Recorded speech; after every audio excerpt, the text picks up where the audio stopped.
Hello, life science students. I'm going to go ahead and fill in the BiomeFrayer model for you guys to really start our lesson on biomes, just so you have this in your notebook. You can either print out this copy or just draw it straight in your journal, but wanted to make sure you had it to start and to start picking your favorite biome for the project I'm going to put up on Wednesday. So what is a biome by definition? A biome by definition is it's that level up from an ecosystem. So it is a large geographic area with similar climates and ecosystems. So remember, if you can't keep up with the writing, you can always go back. I'll put up a copy of this on Google Classroom too. But I want to make sure that I talk you through it so you understand it. So it's a large geographic area with similar climates and ecosystems.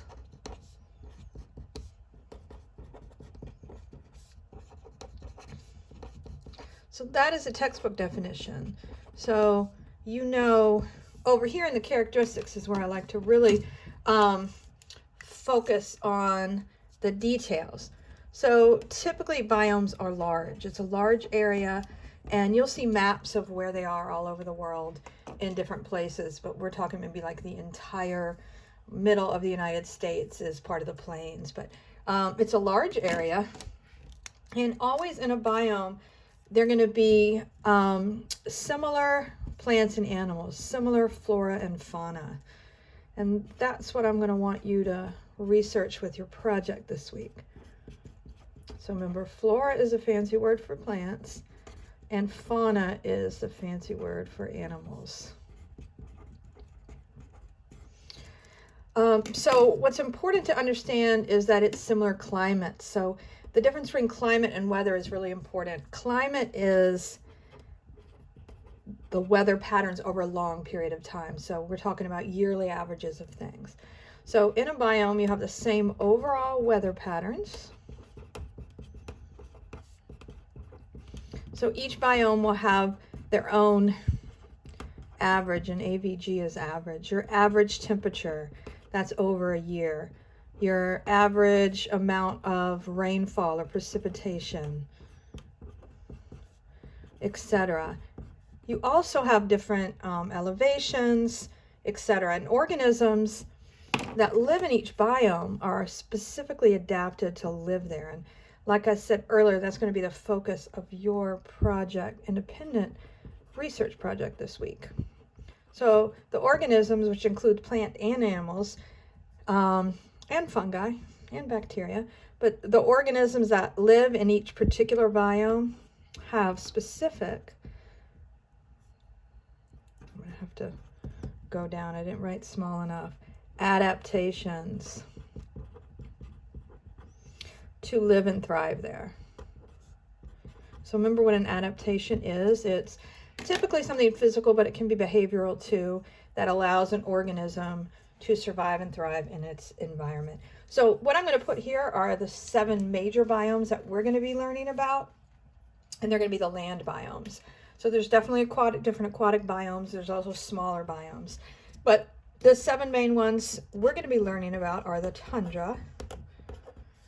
They're in the northernmost latitude and the southernmost. So permafrost, it's frozen. The ground is frozen pretty much all year. Not a lot of big plants, just small scrubby things, because clearly it's very cold. It's actually very dry, even though it's very, even though there's a lot of snow, it's actually super dry. That is an R. T-U-N-D-R-A, tundra. And then if you go a little bit further south in latitude, you get the taiga or taiga. It's where you, it's also very cold. Some permafrost, but the ground can thaw during the summer months, and you get dominated by really large evergreen trees. Then you have got the, where we live, temperate deciduous forest. Pretty mild, 4 seasons, a lot of deciduous trees, also some evergreens, but deciduous, remember, means they lose their, and I so did not spell that right, D-U-O-O-U-S. I'm not doing a very good job of that. Let me cross that out and write it again. Deciduous forest. And then you've got two types of rainforest. You have the one you probably think of the most, the tropical rainforest. Tons of precipitation, an average of 200 centimeters a year in precipitation. Super diverse flora and fauna there. Clearly that's where it's very warm all year round, so around the equator. But your temperate rainforest, it also gets just about the same amount of rain, but temperate means it's got a milder climate. So if you think about New Zealand, parts of Australia, the Pacific Northwest in the United States, so Washington State, Oregon, you've got the grasslands, which can be the savanna or the plains. So the African savanna and the plains, which is, you know, the breadbasket of the US. And then last but not least, the desert, the driest biome besides the tundra. They're both super dry, but this one, you know, is super hot. Lots of really interesting animals that live there. So non-examples, it can be really anything below biome, ecosystem, community, population. You can think of your own non-examples as well. So I urge you to put this in your science journal, and then start thinking about which biome you want to investigate further. And you are going to create an adaptation PowerPoint of that and turn that in. Okay, good luck and have a great week.